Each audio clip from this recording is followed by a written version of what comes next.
A'udzu billahi minasyaitonir rajim. Bismillahirrahmanirrahim.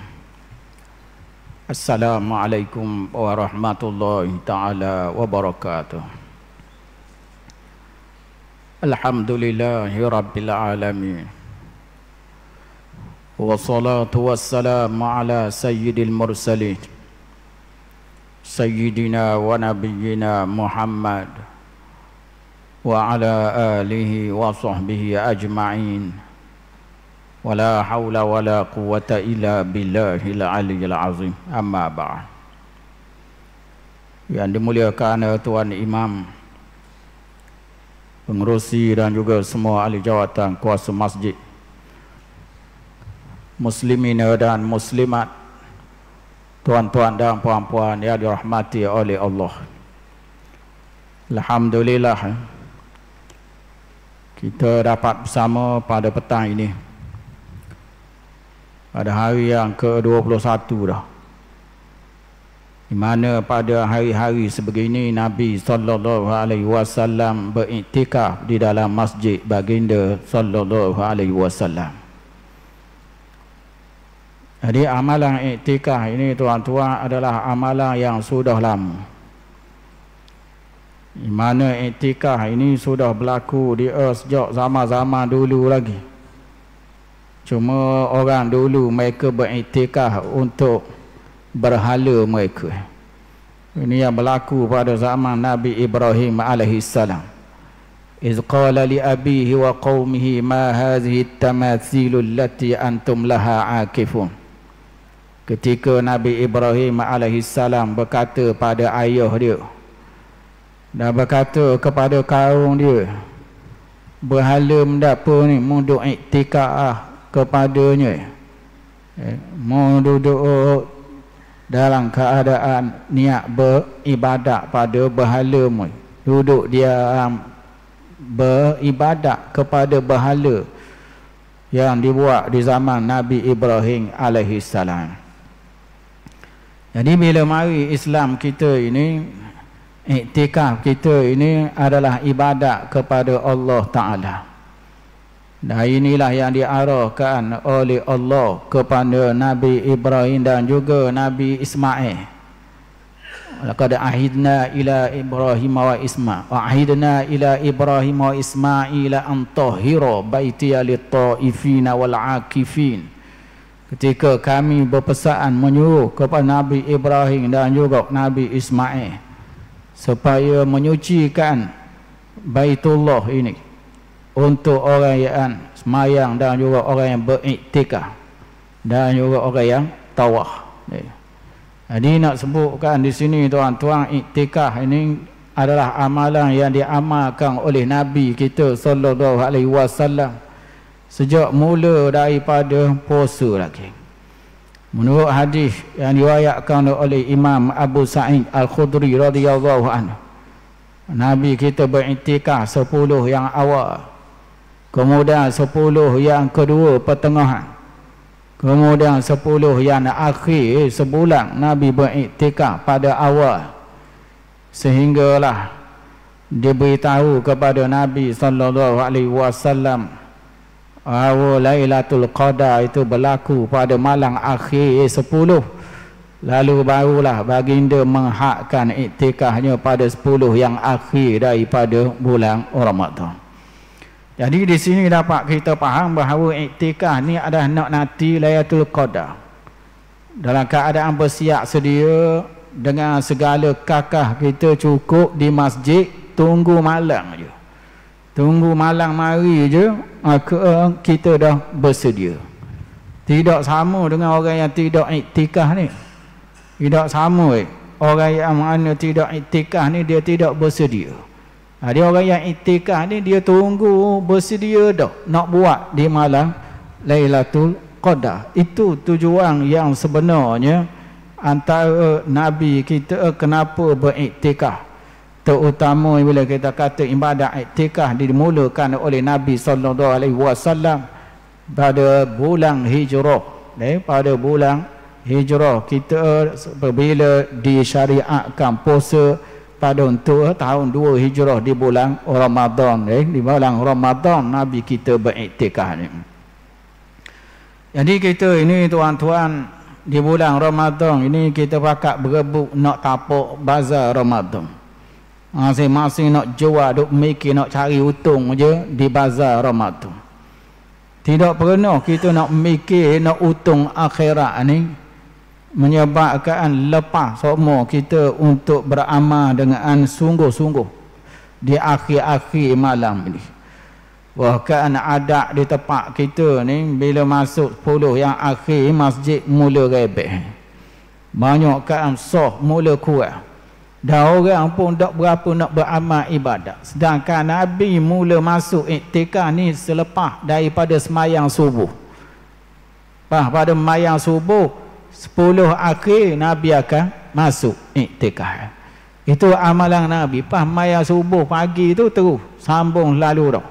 Iktikaf baginda selama 10 hari. Kalau 10 hari, kalau 9 hari, 9 hari lah Nabi kita keluar dari iktikaf selepas mayang raya.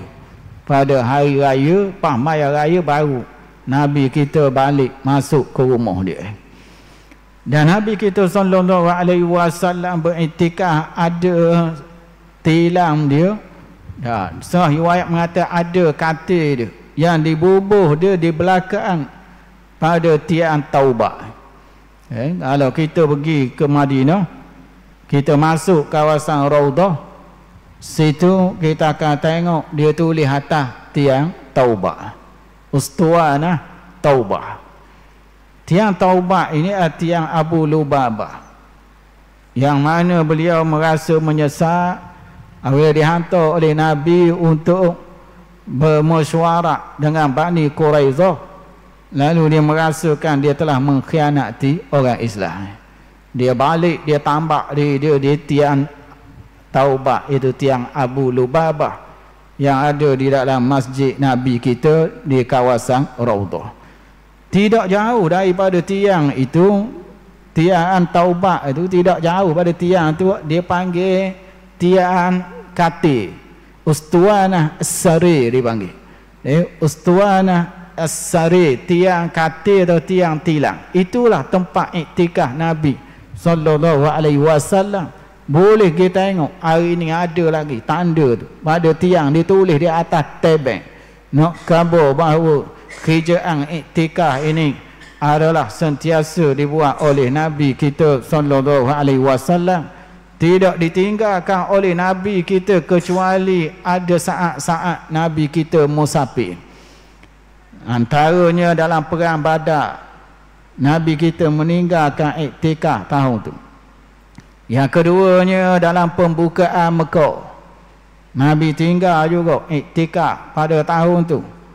Kemudian juga dalam peperangan Tabuk, ketika Nabi balik daripada Tabuk, nak iktikaf. Lalu Nabi kita mengqadha pada bulan Syawal. Nabi kita ni orang yang konsisten, tinggal aja bulan depan lalu dah. Nabi kita ni bab-bab qadha dia tak tahu. Kita ni 25 tahun dulu dak qadha-qadha lagi. Mayang kita banyak mana hak kita tinggal dak pernah qadha. Campur juga puasa pun ada juga. Jadi Nabi ni bila dia tidak iktikaf bulan Ramadan, bulan Syawal depan dia buat lalu dah. Dia dak elok. Jadi karak ijah lama baru buat tak ada. Kerjaan Nabi bila dia tinggal dia akan buat lalu. Itu perangai Nabi kita sallallahu alaihi wasallam.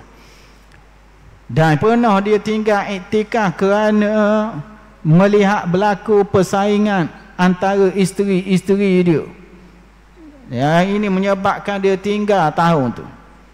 Jadi pada suatu tahun tu Nabi kita iktikaf di akhir bulan Ramadan. Lalu Safiyah minta supaya buat kemah dia juga, dia nak iktikaf juga di masjid Nabi. Apabila melihat Safiyah binti Huyai membuat kemah juga, lalu bini Nabi hak lain Zainab binti Jahsh turut sama mengarahkan buat kemah juga. Dia bila tengok Zainab pun turut sama membuat kemah. Lalu bini-bini hak lain pun pakat buat tu. Lalu bila Nabi melihat persaingan tidak sihat ini, Nabi kata alibirrin yuridna. Adakah mereka ni nak kejar pahala ke cemburu nak duduk kat tepi tok lelaki kawan? Adakah kemah-kemah ni buat ni nak iktikaf sungguh ke nak saing nak duduk tepi tok lelaki ke apa betul? Menyebabkan Nabi mengarahkan supaya kemah dia ditutup. Nabi pun tak jadi iktikaf tahun tu. Bulan depan, bulan Syawal, akhir bulan Nabi qada semula apa yang dia tinggalkan tahun itu. Jadi ini menggambarkan pada kita bahawa iktikaf ini adalah kerjaan yang sangat besar, tuan-tuan. Dan Nabi kita sallallahu alaihi wasallam sebelum menerima Al-Quran pun kata para ulama baginda seolah-olah mengamalkan iktikaf di Gua Hira. 6 bulan berada di situ. Menyiapkan diri untuk beribadat pada Allah ni. Di bulan Ramadan inilah Al-Quran itu 6 bulan Nabi berada di Gua Hira. Allah menanti kepada arahan dan juga apa yang dipanggil sebagai ilham daripada Allah Subhanahu wa taala. Dalam masa iktikaf Nabi sallallahu alaihi wasallam mengholorkan kepala dia ke bini dia dalam rumah dia. Maknanya iktikaf ini tidak menghalang kita untuk membuat beberapa perkara, antaranya ialah bila disebutkan Nabi kita olor kepala dia tidur, kepala dia olor ke dalam bilik dia. Siti Aisyah pergi sikat rambut Nabi kita. Siti Aisyah duduk dalam bilik dia, Nabi duduk dalam sejid. Maknanya untuk iktikaf ni kita boleh balik untuk hajat, untuk keperluan, untuk ambil makanan. Dan Nabi SAW makan di dalam masjid, dihantar makanan dan minuman oleh isteri dia di dalam masjid, dibawa kepada Nabi kita di dalam masjid. Kerana ianya tidak mengapa makan dalam masjid ini tidak salah, kecuali mengotorkan, itu yang salah. Kerana itu dalam masjid ini tidak dilarang untuk kita membuat beberapa perkara yang mungkin kadang-kadang orang merasakan bahawa ia suatu yang payah untuk nak buat atau tidak kena dengan selera dia tadi. Jadi Nabi SAW beriktikaf baginda di dalam masjid. Dan Nabi kita tidak keluar untuk ziarah orang sakit. Masa dia iktikaf dia tak tubik untuk ziarah orang sakit ataupun juga keluar untuk nak pergi nawak orang mati, tak. Jadi dia berada di dalam masjid tadi. Dia semayang, dia baca Quran, dia berzikir, dia istighfar. Bahkan Nabi kita, kalau kita tengok di akhir-akhir 10 malam ini, baginda Nabi SAW mengetakkan kain dia. Maknanya tidak ada hubungan, tidak ada hubungan kelamin dengan bini dia ni 10 akhir. Hadis sangat jelas menyebut bila masuk dakhala asyal awakhir syadda mi'zara wa aiqadha ahla wa ahya lailata. Yang setengah yang mengatakan bahawa wa yutwa firashu. Jadi itu Nabi SAW bila masuk saja 10 yang akhirnya, baginda Nabi SAW mengetakkan kain dia. Ketak kain ni makna sungguh lah. Bila kata ketak kain ni makna sungguh. Nak kejar lembu kubat, kalau main dalam keadaan longgo terombok, betul, terombok ramai kejar lembu, keadaan dak ketak kain, dak kejar ni terombok. Jadi membayangkan bahawa mengetakkan kain ialah sungguh, itu maksud dia. Sungguh Nabi bila masuk 10 yang akhir ni, sungguh tandanya ialah kain diketakkan dia, dak terombok kain. Dan juga melambangkan isyarat bahawa tidak ada hubungan kelamin. Kerana hubungan kelamin ini tak ada dengan kain. Dia kata hubungan kelamin tak ada. Bila hubungan kelamin kau terombok itu makna nak ke bawah ia ada isyarat bahawa di hujung-hujung ini Nabi kita sangat-sangat bersungguh baginda menunggu-nunggu Lailatul Qadar dalam keadaan di masjid, iaitu berniat iktikaf tadi. Macam mana juga Nabi SAW melipatkan tilangnya, maknanya kurangkan tidur di hujung-hujung malam ni. Nabi kita membangunkan keluarga dia hak boleh nak mayang, hak mana boleh mayang geruk yang akhir bulan ni. Ini waktu yang mahal, waktu yang sangat sesuai beramal ibadat ni. Hak mana boleh mayang geruk.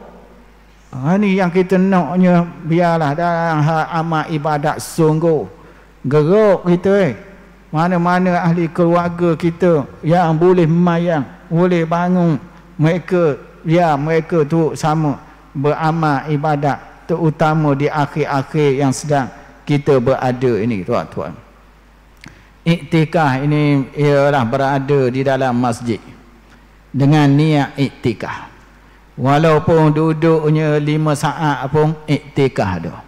Iktikaf ialah duduk lebih daripada tamakninah. Jadi bila kita duduk lebih pada tamakninah, niat iktikaf jadi iktikaf. Bukan dimaksudkan duduk sini mesti lepok punggung duduk atas tanah. Duk. Walaupun masuk newo gidinung, newo mari ni iktikaf juga.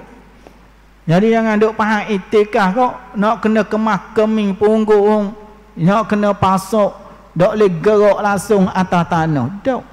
Asalkan berada dalam masjid, bukan nak buat lalu tubik sejik, memang nak duduk dalam tu, walau newo pun, maka ia adalah sebagai iktikaf. Jadi walau berdiri pun iktikaf juga.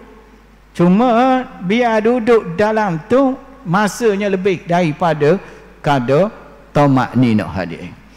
Dan iktikaf kita ni kita sedia maklum perlu kepada niat. Kalau tidak ada niat, tak jadi iktikaf. Pia-pia hak masuk dalam sejid kita, kemudian tubik, jawapannya masuk mula kena niat lain. Dia masuk, dia niat iktikaf. Lepas tu dia tinggal kunci dalam kereta, handset dia pergi ambil, dia naik, dia kena niat mula. Kecuali dia niat azan nak balik mula, dia niat iktikaf dalam sejid. Lepas tu dia ingat handset dia ada di dalam kereta, dia niat dalam hati nak balik mula, nak pergi ambil je, nak pergi ambil je handset, lepas tu nak balik mula. Gitu tak niat mula pun tak apa, padang hak tadi saja pakai dah. Ini bagi iktikaf biasa. Bagi iktikaf biasa ini, bagi dia boleh keluar qada hajat. Dia keluar untuk qada hajat aja, boleh. Tidak ada masalah untuk qada hajat. Bila duduk dalam masjid nak tahan lama mana kita ni. Ya, jadi boleh tubik untuk qada hajat dan balik semula. Tidak mengapa. Ini bagi orang yang qada hajat. Adapun orang yang menetapkan dia nak lama mana, hak ni hak jenis nombor 2. Hak tadi dak kabar, dia masuk saja dalam sejid, dia dak kabar dia nak lama mana. Hak tadi tu tubik je, masuk niat lain mula, kecuali dia berazan. Kecuali dia berazan. Jadi kalau tubik ke tandas dak putus. Tidak putus kerana ia perkara yang mesti, kerana itu tidak putus. Ada pun orang yang kedua, orang yang kabar dia nak lama mana. Saja aku iktikaf dalam sejid ni sejam, 2 jam ataupun 5 jam. Tu orang hak kabar. Jadi bagi hak kabar gini, dia kalau tubik selain daripada tanda, jawapannya putus. Maknanya dia boleh pergi tanda.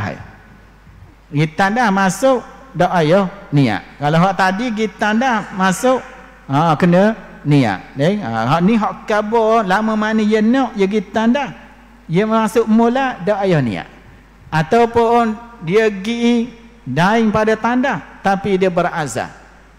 Dia pergi ke kereta ambil handset berazam nak balik mula. Tu dah ayo niat lain. Padang dah kerana ada azam tadi. Jadi kalau tubik ke kereta, tubik saing nak jumpa luar. Tubik moga bini mari atau apa makanan ke apa. Ni kena niat mula. Kerana tubik bukan kerana qada hajat tadi. Ini nak kena tahu dari segi hukum tubik tadi. Yang ketiganya orang yang niat dia nak sterik. Orang yang niat nak sterik. Dia nak sterik makna sehari semalam dia kabur sterik, tidak ada putus-putus. Macam tadi nak sejam dua, nak 5 jam, nak sehari. Ni dok seetika sterik dia kata. Dia nak sterik. Dia bagi yang mengatakan bahawa dia nak sterik, gini dia boleh tubik hak wajib je. Dia boleh tubik mandi wajib tak apa. Dia boleh tubik juga untuk makan di luar. Kerana dalam ni nampak seolah-olah tak sesuai dengan dia. Dia perlu makan di luar, boleh tubik. Dia boleh juga untuk keluar bagi kerja-kerja yang mesti seperti kita sebutkan, kerana pakaian dia kotor apa nak pergi dobi apa boleh. Kerana ini benda hak mesti. Ini orang hak niat sterik. Dia boleh tubik walaupun bukan kepada tanda sahaja tadi. Kalaulah dia nombor 4, orang yang iktikaf tapi dia mengecualikan. Dia mengecualikan kabur saja aku iktikaf dalam sejid ini. Sunat kerana Allah, kecuali aku nak tubik kalau mamak mari. Jawapan dia boleh. Dia mengecualikan dari awal. Dia nak mengecualikan nak jumpa orang mari cari, ataupun juga nak pergi majlis ilmu ke luar nu, ataupun juga dia nak nawak orang sakit ke, ataupun nak pergi mayang jenazah orang mati ke. Ni kalau dia kecualikan dari awal, dia boleh tubik, tak ada masalah. Ini dari sudut mana kita kata bahawa rumah Allah Ta'ala ni nak iktikaf, dia ada peraturan dia. Lalu semasa iktikaf kita sebutkan tadi, dia boleh makan pun boleh, minum pun boleh, tidak dilarang. Dibenarkan membuat kerja-kerja yang tidak banyak, jahit baju, ngait baju, ataupun juga duk baiki handset dia punah ke apa, boleh, tak ada masalah. Semacam mana juga dia boleh berhias. Dia boleh berhias pakai minyak wangi sedap-sedap dalam sejid. Walaupun duk cukur, ataupun juga duk pendek misah dia, duk ngandam dalam ni, ataupun juga duk minyak kepala, boleh, dibenarkan. Walaupun perbuatan tadi macam orang nak pergi janguk, orang nak pergi ngorak puan, boleh, tak ada masalah, dibenarkan, tidak dilarang tadi. Dalam masa yang sama, dalam masa yang sama dia boleh nikah dalam sejid ni, dalam iktikaf. Tengah-tengah iktikaf akad nikah dia boleh. Semacam mana juga dia boleh menikahkan orang kalau dia adalah juru nikah. Dia boleh nikah, dia boleh menikahkan orang. Hak tidak bolehnya jimuk, tidak dibenarkan. Kerana larangan Allah Ta'ala dia dibenarkan apabila kita berada dalam masjid untuk melakukan jimuk tadi. Sama juga kita keluar ke tanda, kemudian naik atas rumah jimuk balik pula, tak boleh. Dalam perjalanan pun tak boleh sama sekali, kerana dia membatalkan kepada iktikaf tadi. Dan pahala iktikaf ini tidak boleh pada 3 jenis orang. Pertama sekalinya, orang yang suka mencaci, mencerca, memaki orang lain. Tu habis pahala iktikaf, jadi tak ada. Gitu. Nombor 2, mengopak orang duduk dalam sejid, cakap orang, mengopak orang, itu juga tak ada pahala iktikaf orang begitu. Dan yang ketiga, yang memakan haram. Bila makan yang haram tu sama, iktikaf tadi tak ada pahala, kerana dia boleh membatalkan pahala dalam kes-kes yang kita sebutkan tadi. Ada pun perkara yang membabitkan pada kerja-kerja dunia yang kita sebutkan tadi tidak mengapa, tidak dilarang. Kerana ianya bukannya bila kata iktikaf kau kena ngaji semua, kena mayang semua. Bila kata iktikaf kau maknanya nak kena berzikir, nak kena istighfar semua. Bukan demikian tuan-tuan. Dia tetap dibenarkan untuk kita melakukan kerja dunia tu, dibenarkan di dalam masjid ini, tidak dilarang. Dan kita kena ingat mazhab kita hanya membatalkan masjid sebagai tempat iktikaf. Jadi bukan masjid tidak dibenarkan kerana ianya adalah ibadat. Bila ibadat maka ianya dikhaskan kepada masjid semacam mana yang disebutkan oleh Imam Nawawi rahimahullah, bahawa ibadat ini hendaklah dilakukan di dalam masjid saja. Apabila kita dah tahu dah begitu tuan-tuan, bila kita tengok hari ini setengah-setengah masjidnya kopolo tutup dah. Maknanya kehidupan kita hari ini guna masjid buat mayang aja. Lain daripada semayang, kita kira tutup lah masjid kita. Saat-saat ketika hak jahat pun ramai juga. Mari sejik malam, mari pula ketek barang orang. Dan saat-saat begini menyebabkan banyak masjid itu hanya diguna pakar untuk nak memayang je. Sedangkan kegunaan masjid di zaman Nabi SAW ini sangat luas tuan-tuan. Kalau kita tengok sendiri mana sahabat-sahabat Nabi, terutamanya isteri-isteri Nabi SAW, selepas daripada kewafatan baginda, isteri Nabi kita beriktikaf di dalam masjid. Mereka menyambung iktikaf yang penuh dibuat oleh Nabi kita SAW semasa hayat baginda. Dan Nabi kita bila buat sesekara dia akan teruskan. Bila dia buat sesekara dia akan teruskan. Bila tinggal dia akan qada. Itu adalah antara kita kata bagaimana seorang Nabi menunjuk kepada kita bahawa masjid ini hendaklah sentiasa didatangi. Kerana itu orang dulu kata rumah biar kecil pada sejid, rumah biar komang dari sejid, kerana sejid rumah pertama. Rumah sungguh ni buat balik untuk kerja-kerjaan dunia saja.